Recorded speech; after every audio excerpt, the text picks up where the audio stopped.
చాలా త్వరగా లేచావు బోలా. మా పనిలోకి వెళ్ళాలి కదా. ఎంత పని చేస్తావు బోలా, నువ్వు కాస్త విశ్రాంతి తీసుకో. నాకేం కాదు మా, నేను చాలా డబ్బు సంపాదిస్తాను. అన్నిటికంటే ముందు నీకు ట్రీట్మెంట్ చేపిస్తాను. అరే, గట్టిగా గాలి వస్తే నేను పీల్చే గాలాగి నా పై ప్రాణం పైకే ఎగిరిపోతుంది బోలా. గట్టిగా తుమ్మితే పోయే ప్రాణం ఇది బోలా. అరే శుభం పలుకమ్మా. నువ్వు కాకుండా ఈ లోకంలో నాకెవరున్నారా? అలా మాట్లాడుకుమా. ఈ కథ బోలాది. తన అమ్మ సరితతో కలిసి ఒక చిన్న గ్రామంలో ఉంటూ ఉంటాడు.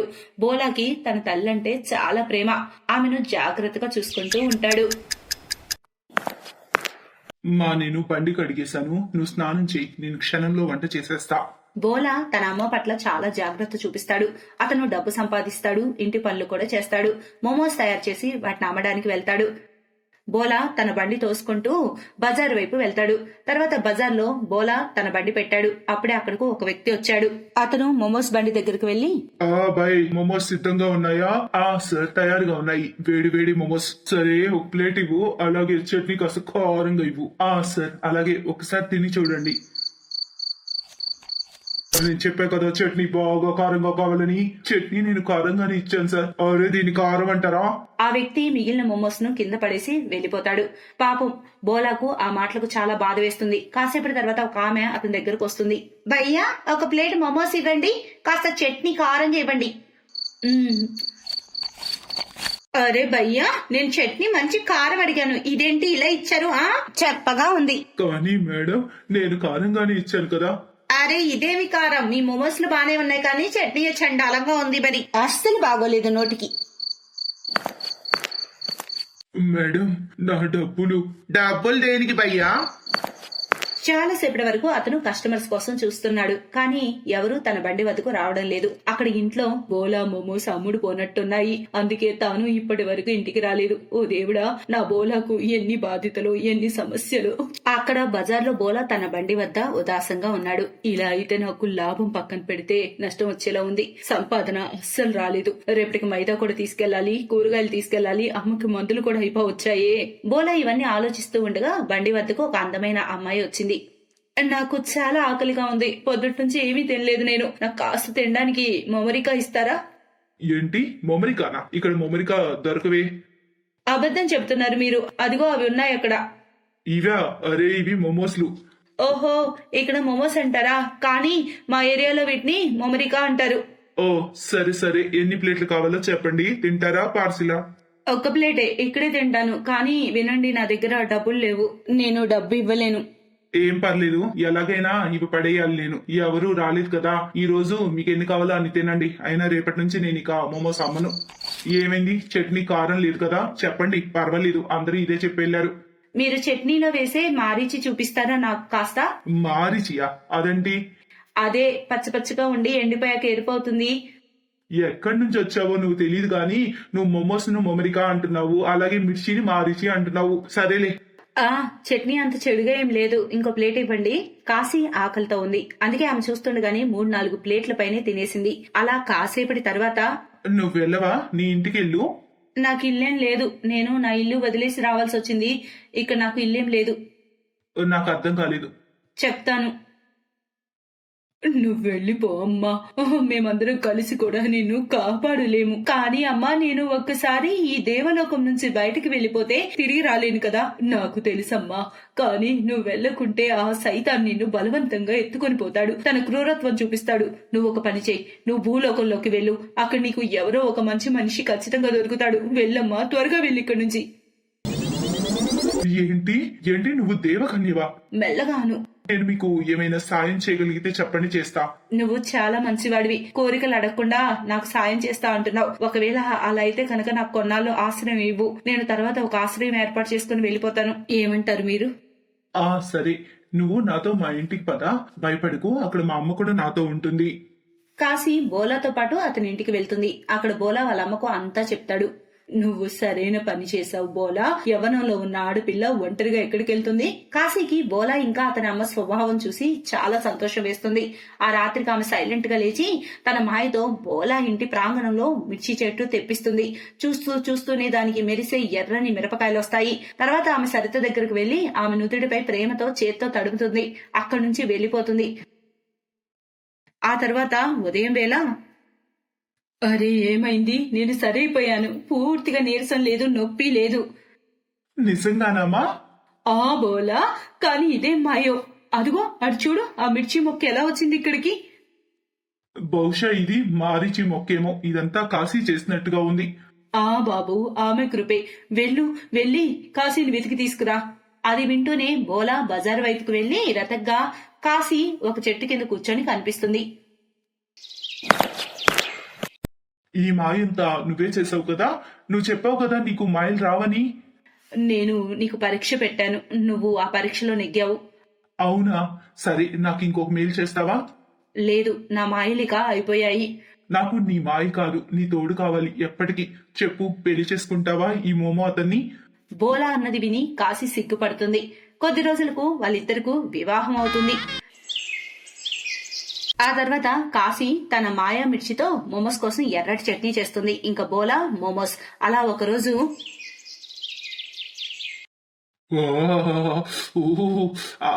వావ్, అరే బాయ్, ఎంత రుచిగా ఉన్నాయో! ఆహా, ఎంత టేస్టీ చట్నీ!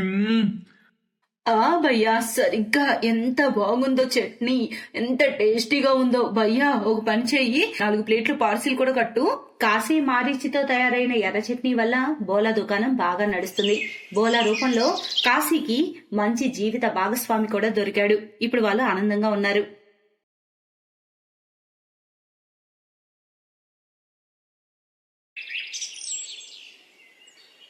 అనికేత్ మెహ్రా వంశపు చిన్న వారసుడు. అతని అన్నయ్య వదినలది అరేంజ్ మ్యారేజ్. ఆ సమయంలోనే అనికేత్ కు తనతో పాటు తన కాలేజీలో చదువుకునే హర్యానా అమ్మాయి నయన పట్ల ప్రేమ కలుగుతుంది. తర్వాత అనికేత్ నయన్ల లవ్ కమ్ అరేంజ్డ్ మ్యారేజ్ జరిగింది. నయన పెళ్లికి ముందు అందరికీ ఆమె తోటికొడలు అనురాధ, అత్త లతల వంట బాగా నచ్చేది. కానీ నయన పెళ్లి ఇంట్లోకి వచ్చాక అందరికీ కేవలం నయన చేతి వంట మాత్రమే నచ్చుతుంది. నయన వంటలను చాలా ఇష్టంగా తింటారు. అనురాధకి ఇంకా ఆమె అత్తకి నయనది వేరే రాష్ట్రం అవటం వల్ల పెద్దగా ఆమె అంటే ఇష్టం ఉండేది కాదు. ఒకరోజు, వావ్, చిన్న కొడలా, నీ చేతి వంటలు ఏదో రుచుందమ్మా. Super spicy. వావ్, సూపర్, భలే రుచిగా వండుతావు తెలుసా. వావ్, నీ చేతి వంట తిని ఎవరు నేను పంజాబీ కాదు అని అనరు. సరిగ్గా చెప్పారు నాన్న మీరు. ఇంత మంచి టేస్టీ ఫుడ్ నా భార్య అనురాధ పంజాబీ అమ్మాయి ఇంటి కూడా వండలేదు. ఆ మాట వింటూనే అనురాధ మండిపోతుంది. కానీ ఎక్కడో ఆమెకు కూడా నయన చేతి వంట అంటే బాగా ఇష్టం. అలా ఒకరోజు, నిజంగా అత్తయ్య, ఏదేమైనా నయన ఉందే వంట బాగా చేస్తుంది, నాకన్నా మీకన్నా బాగా. అరే నోర్ముయ్, అంత బాగా ఏం చేస్తుంది? నువ్వు చూడు, ఇవాళ నేను స్పెషల్ వంట చేయబోతున్నా, అందరూ వేలు చిక్కుంటూ తింటారు. చేయండి మీరు స్పెషల్ వంట. కానీ నైనా ఆల్రెడీ చేస్తున్న కూర వాసన గుమ్మగుమ్మలాడిపోతుంది తెలుసా. కానీ ఆ కూర ముందు మీ కూర దిగదుడిపోతుందేమో. కాసేపటి తర్వాత అందరూ భోజనానికి వస్తారు. లత అందరికి వంకాయ కూరిస్తుంది. కానీ అప్పుడే నైనా పనసపట్టు కూర తీసుకొని అక్కడికి వస్తుంది. ఆ గుమగుమలకు ఆ వంకాయ కూరని అందరూ ఒక పక్కన పెట్టి నయన చేసిన స్పైసీ కర్రీని తినడం మొదలు పెడతారు. వావ్ కూడలా, రుచి చూస్తేనే తెలుస్తుంది పనస కూర నువ్వే చేసావని. అవును మావయ్య. వావునైనా, నీ చేతిలో అయితే ఏదో మాయుంది. ఏ కూరైనా సరే భలే వండుతావో తెలుసా. అందరూ సరిగ్గా చెప్పారు నైనా, నిజంగా సూపర్ ఉంది. నిజంగానా? అందరికి నచ్చిందా? Thank you so much. అందరూ నయన చేసిన వంటను బాగా పొగుడతారు. కానీ లత చేసిన వంకాయను మాత్రం ఎవరు టచ్ కూడా చేయరు. వదిలేయండి అత్తయ్య, నయన వంటను ఓడించడం మీ వల్ల కాదు. ఇక నన్ను చూడండి, రేపు అందరి కోసం పంజాబీ చోలే భటూరా చేస్తాను. అందరి చేత వావ్ వావ్ అనిపించుకుంటాను. మరుసటి రోజు అనురాధ చోలే భటూరా చేస్తుంది. ఏం పెద్ద కోడలా, ఇంకా నీ చోలే భటూరా పూర్తవలేదా? అయిపోయింది అత్తయ్య, జస్ట్ కొంచెం సేపు అంతే. ఇక వంట అద్భుతంగా ఉంది అంటే టైం అయితే పడుతుంది కదా. వావ్, చాలా అద్భుతంగా చేసావు. పద త్వరగా అందరు కొట్టిద్దాం. అనురాధ అందరికి చోలే భటూరా వడ్డిస్తుంది. అందరూ తినబోతూ ఉండగా నయన గుడి నుంచి వస్తుంది. అదేంటక్క, మీరు చోలే భటూరా ఎందుకు చేశారు? నేను అందరి కోసం పావు బాజీ చేసేళ్ళాను, అది నిమ్మకాయ పిండి మంచి స్పైసీగా. అది విని అందరి చెయ్యి అక్కడే ఆగిపోతుంది. ఇక నయనను పావు బాజీ తెమ్మని పట్టుపడతారు. నయన పావు బాజీ తీసుకురాగానే అందరూ ఆత్రంగా తింటారు. అనురాధ చేసిన చోలే భటూరా ఒక పక్కన పెట్టేసి అందరూ పావు బాజీనే తింటారు. అరే వా, ఏముంది టేస్ట్. ఇంకొంచెం ఉందా? ఉంది, తీసుకోండి. వా కోడలా, నువ్వు వచ్చాక భోజనం అంటేనే అమిత ఇష్టం పెరిగిపోయింది మాకు. ఇది విని ఆ అత్త పెద్ద కోడలు ఉక్రోష పడిపోతారు. అసలేం మాయ ఉందో దాని చేతిలో అర్థం కావడం లేదు. తను ఏం చేసినా సరే రుచిగా ఉంటుంది, అందరికి నచ్చేస్తుంది. మీరే చెప్పండి అత్తయ్య, నా చోలే భటూరాలు ఏం తక్కువ ఉంది? తక్కువేం లేదులే పెద్ద కోడల, కాకుంటే ఆ పావుబాజీ రుచి ముందు కొంచెం వెనకబడింది అంతే. అసలు దాని చేతిలో ఏముందో అర్థం కావట్లా మాయ. ఒకరోజు నయన బావ ఆమెను పిలిచి చెబుతాడు, నైనా, ఓ నైనా, హా బావగారు. నైనా, రేపు మా బాస్ అతని వైఫ్ డిన్నర్ కి వస్తున్నారు. నువ్వేదైనా సరే మంచిగా వంట సిద్ధం చేయి. హా అలాగే బావగారు. ఎందుకండి? తనే ఎందుకు చేయాలి, నేనెందుకు చేయకూడదు? ఒకవేళ వచ్చేది మా బాస్ కాకుండా ఉంటే నీ చేత చేపించేవాడిని, నాకేం ప్రాబ్లం లేదు. కానీ వస్తుంది మా బాస్ ఇంకా అతని భార్య. ఈసారి ఇది నా ప్రమోషన్ మ్యాటర్, నేను రిస్క్ తీసుకోలేను. నీకు తెలుసు కదా, నా బాస్ పక్కా పంజాబీ అని, అతనికి స్పైసీ అంటే చాలా ఇష్టమని. అది నీ వల్ల కాదు. మరుసటి రోజున నయన వంటంతా సిద్ధం చేస్తుంది. ఆమె బావగారి బాస్ అతని వైఫ్ డిన్నర్ కి వస్తారు. అందరూ వారికి గ్రాండ్ గా వెల్కమ్ చెప్తారు. కాసేపటి తర్వాత అందరూ కలిసి డిన్నర్ కి కూర్చుంటారు. ఆ వంట తిని బాస్ చాలా సంతోషిస్తాడు. వావ్, ఏముంది భోజనం! ఇంత మంచి ఫుడ్ నేను పెద్ద పెద్ద హోటల్లో కూడా తినలేదు. Really tasty. నిజంగా చాలా టేస్టీగా ఉంది ఫుడ్. Wow, super. నువ్వు చాలా లక్కీ శివం, నీ వైఫ్ ఇంత టేస్టీ ఫుడ్ వండుతుంది. ఓ లేదు సార్, ఫుడ్ నా తమ్ముడు భార్య నయన చేస్తుంది. నయన ఒక హర్యానీ అమ్మాయి, వాళ్ళది ఇంటర్ కాస్ట్ లవ్ మ్యారేజ్. కానీ వంట చేయడంలో తనకి తిరిగే లేదు. నయనని పొగిడిన కాసేపటి తర్వాత వాళ్ళు అక్కడి నుంచి వెళ్లిపోతారు. కానీ అది చూసి అనురాధ కోపంతో రగిలిపోతుంది. ఇక హద్దు దాటిపోయింది అత్తయ్య. ఫస్ట్ ఇంట్లో వాళ్ళు, ఇప్పుడు బయట వాళ్ళు తన స్పైసీ ఫుడ్ ని పొగడలేక అలసిపోతున్నారు. ఇక ఒకటే తరీకా ఉంది మనకు. అసలు తను వంట ఎలా చేస్తుందో తెలుసుకోవాలి ముందు. అదేలాగా తనపై ఓ కన్నేసి ఆ అత్త కోడలు గూఢచర్య మొదలు పెడతారు.